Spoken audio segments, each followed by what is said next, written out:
Hello again. Happy Wednesday. Thank you for joining us for another discussion dealing with emotional intelligence and career transition.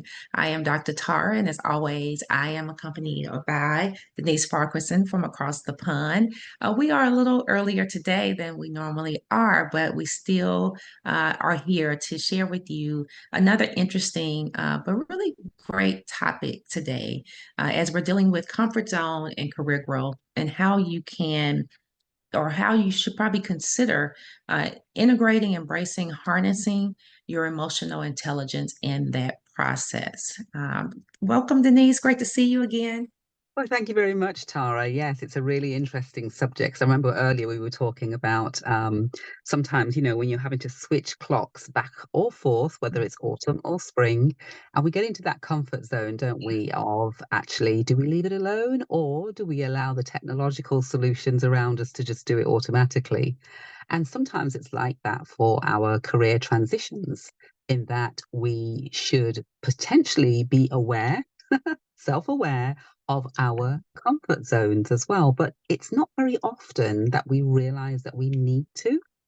And so one of the things I really thought about was, well, actually, you can be in a comfort zone and you don't realize you are because it is so comfortable.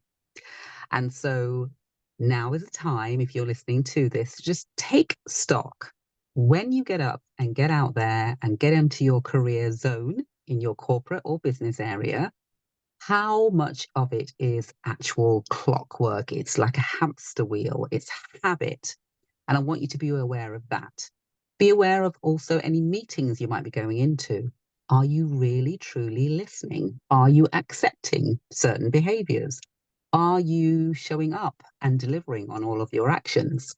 And actually, if you're not, you're starting to turn on that self awareness of that comfort zone. So log those scenarios when it happens. You could start today, tomorrow.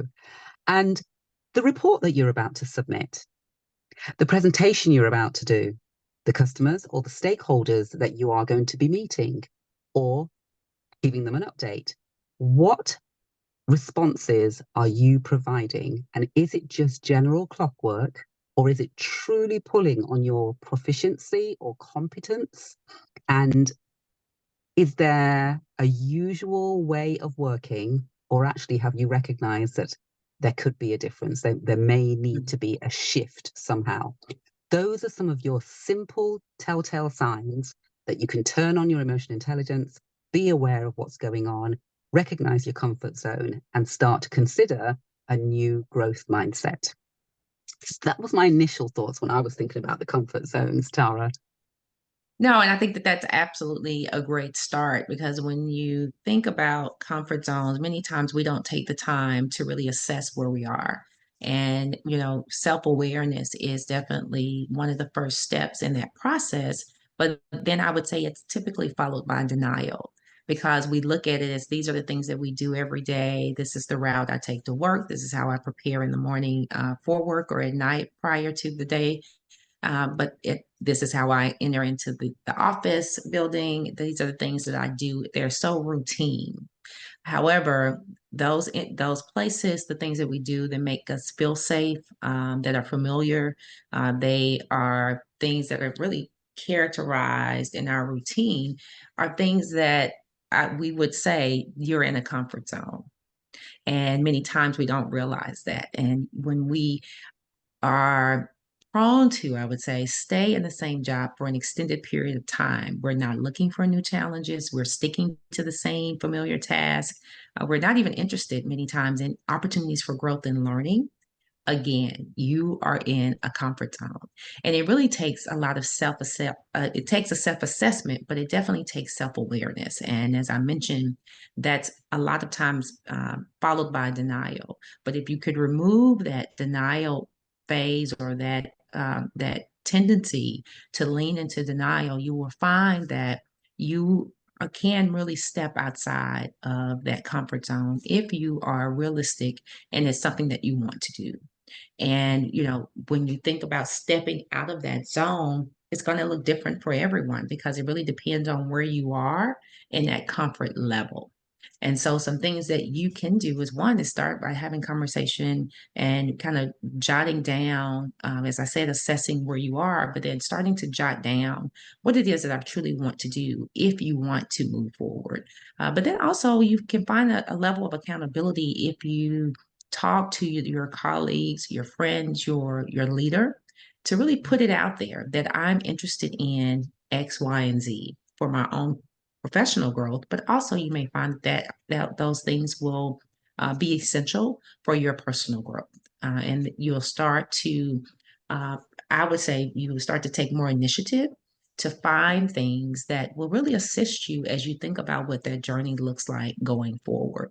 And so, whether that's transitioning to a new role, if it's transitioning to what we like to say up or out, if it's just acquiring new experiences or perspective into a work project that you could be a part of a team, whether that's moving into a different type of position, whether it's a leadership position or not. It could be that you move lateral into something else, but really starting to target and identify things that push you beyond your comfort zone, which ultimately over the long run, over the long haul, I would say, would lead you to more fulfillment in your role. So if you're going to stay in that role, if you're going to stay with that organization, let's leverage as many opportunities as you can so that you can find fulfillment.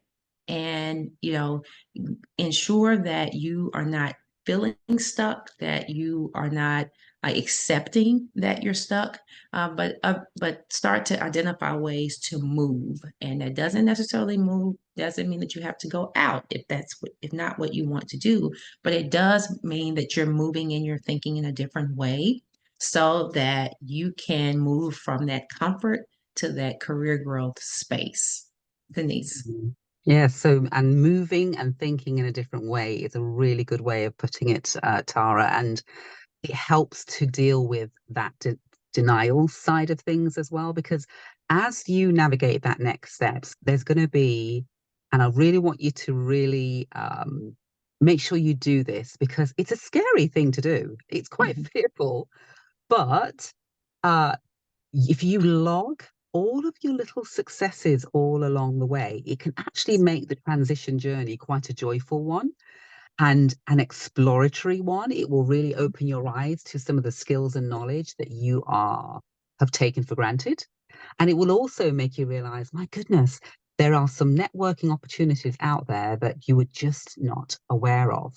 So Mhm. every step of the way can be examples of celebration, of joy, of success as you network more, mentor more, be more self aware of where you are in the space that you're in. And more than anything, as well, it can really help you to then start to see that ultimate vision, that ultimate goal of where you want to be, how you want to get there. And it will allow you then to no longer just be comfortable, but actually you'll be comfortable being self aware. That's Yes. a real outcome that you can have and link that emotional intelligence to your transition stage that you're going to go through. So I really wish you all the best. And I said to Tara the other day, I keep reminding people, you've done this before. It's Yes. okay. You can do Yes. it again. Absolutely fine. And sometimes we forget that we've been on this journey before. Yes. Grab hold of the lessons learned from last time, reapply those lessons learned, and then change a few things. That's fine. But start on a new journey. It's possible to do it, and you will be super grateful of the outcome. You really will. Tara? Yes, so if hopefully this information helped you today and or you can share it in your network for anyone that you know who may be thinking about a transition, they may be in the midst of a career transition, or if you're just looking to just take these tidbits for later, that's always great. You can find Denise and myself across all social media platforms. For me, I'm found at I am Dr. Tara, Dr. Tara Speaks. I partner with women to help you unpack the challenges of life that may be impacting your career so that you can come up with realistic goals, develop actionable plans, and overcome those obstacles. So, if you're looking for a coach to help you do that, I'll be happy to work with you. And Denise? And Tara is brilliant. So please do check her out. Okay. And my details are there as well. Denise at denisefarquharson.com. I would love to work with you in terms of your emotional intelligence and how you are assessed, your strengths, and the areas for development. So do get in touch, follow, subscribe, comment, and we'd love to hear from you and tune in to our next session next week. Take care. Bye bye.